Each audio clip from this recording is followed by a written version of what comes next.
या ठिकाणी अशोक भाऊ दगदळे यांनी काय केलं की शेतकऱ्यासाठी शेतकरी मेळावा आयोजित केला आणि मला या ठिकाणी बोललेलं या ठिकाणी शेतकऱ्याला म्हणजे आता नेमकं सोयाबीनचं पीक काढणीस आलेलं आहे, मग पाऊस कधी उघडणार त्याबद्दल एक माहिती सांगितली. शेतकऱ्याला सांगितलं शुक्रवारपासून म्हणजे 27 तारखेपासून पाऊस उघडणार आहे, म्हणजे प्रमाण कमी होणार हे त्यांना अंदाज दिला.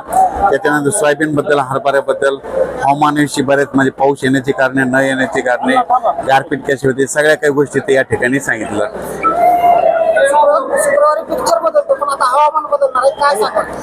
शुक्रवारपासून काय होणार आहे म्हणजे तुमचा सोलापूर जिल्हा धाराशिव जिल्हा या भागाकडे म्हणजे वातावरण म्हणजे सूर्यदर्शन होणार आहे आणि शेतकऱ्यासाठी सूर्यदर्शन झाल्याच्या नंतर सोयाबीनसाठी पोषक वातावरण आहे. सोयाबीन काढणीसाठी शेतकऱ्यांना सांगू इच्छितो की सोयाबीन काढल्याच्या नंतर 1-2 दिवस त्याला ऊन द्या लगेच वळी झाकून ठेवा, कारण की काय होतं पाऊस एवढा मोठा पडल्याच्या नंतर स्थानिक वातावरण तर एक 10-15 मिनिटात अर्ध्या तासाचा पाऊस येत असतोय, त्याच्यामुळे तुमची वळी भिजल त्याच्यामुळे नुकसान होईल.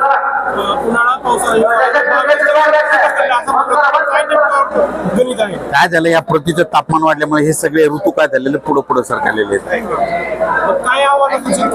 भविष्यामध्ये तुम्हाला एक सांगू इच्छितो हे तापमान वाढल्यामुळे एक फायदा झाला, राज्यातला देशातला पाऊस वाढला, पण यानं एक नुकसान झालं. पाऊस इतका वाढला की अतोनात पडायला, जिथं पडला तिथं अतिवृष्टी व्हायली, गारपीट व्हायली. त्याच्यामुळे भविष्यामध्ये झाडं लावावं लागतील.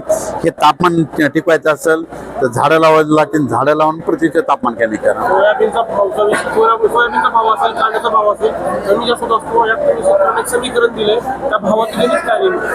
कांद्या बाबतीत तुम्हाला सांगतो या पुढे कांद्याच्या बाबतीत महाराष्ट्रातल्या शेतकऱ्यांनी एक गोष्ट लक्षात घ्यायची, काय करायचं जुलै आणि ऑगस्ट महिन्यामध्ये मध्य प्रदेशमध्ये नेमका कांदा काढायला येतो.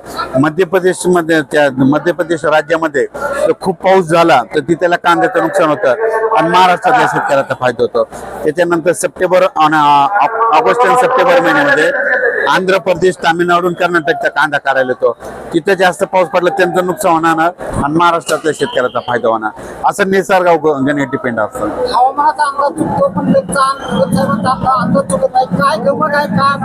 यात तुम्हाला सांगतो बाकीचे सर्व तज्ञ देखील अंदाज सांगतात, ते देखील उपग्रह बघतात, मी देखील उपग्रह बघतो, पण दोघांनी बघण्याचा दृष्टिकोन एक आहे.